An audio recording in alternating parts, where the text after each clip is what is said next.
பாருங்க இங்கே வந்து இதில் வந்து இப்படி வந்து இதில் வரும் சார், இங்கே வரும் சார்.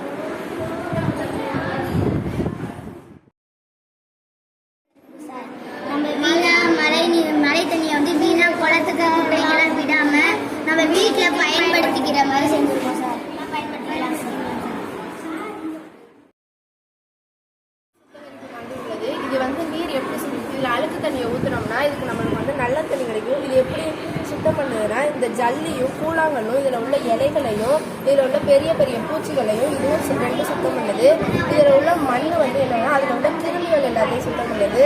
இந்த கறிக்கட்டைகள் வந்து என்ன பண்ணுதுன்னா இதில் உள்ள கெமிக்கல்ஸ் எல்லாத்தையும் சுத்தம் பண்ணுது. கடைசியில் இந்த பஞ்சு வழியாக காட்டன் பஞ்சு வழியாக ஃபில்டர் ஆகி எல்லாம் தண்ணி சுத்தமான தண்ணி நம்மளுக்கு கிடைக்கும். தலைப்பு நீர் சுத்திகரிப்பு. நான் வந்து இதை செஞ்சுருக்கேன். இதில் வந்து கறிக்கொட்டையை எடுத்திருக்கேன், கல் கூழாங்கல் செஞ்சுருக்கேன், இல்லை மண் வந்து அடைச்சிக்கணும். இதுக்கு நான் ஒரு சல்லடை கட்டியிருக்கேன், பஞ்சு வச்சுருக்கேன், தண்ணி நம்மளுக்கு நல்லா தண்ணியாக கிடைக்குது. கறியோட தூசி நம்ம கல்லுக்கு போயிட்டு கல் வந்து நம்மளுக்கு நல்லா தண்ணியை தருது. தண்ணி நல்ல மண்ணோட தூசி பஞ்சுக்கு போயிட்டு பஞ்சு நல்லா நம்மளுக்கு தண்ணியை தருது. வைக்க பாத்திரங்கள் மரங்களுக்கு செடிகளுக்கு இது மாதிரி ஊற்றிக்கலாம். நான் அழுக்கு தண்ணியை தான் ஃபஸ்ட்டு எடுத்தேன். அழுக்கு தண்ணி எடுத்து ஊற்றுனே நம்மளுக்கு நல்ல தண்ணியாக கிடச்சிச்சு.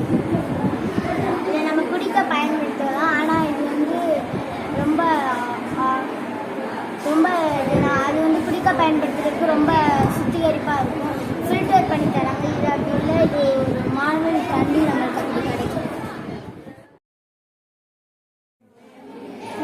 தலைப்பு வந்து நீர் சுத்திகரிப்பு. அதில் வந்து மழை நீரை வந்து நம்ம சுத்தமாக்க போகிறோம். ஃபஸ்ட்டு வந்து அந்த மழை நீரை சுத்தம் பண்ணுறதுக்கு ஃபஸ்ட்டு கறிக்கட்டை. அந்த கறிக்கட்டையிலேருந்து இங்கிட்ட வந்து ஒரு டியூப் போயிட்டு இந்த பக்கம் கொஞ்சம் சின்ன கல், அதுக்கடுத்து இங்கே வந்து மணல், இந்த பக்கம் வந்து காட்டன்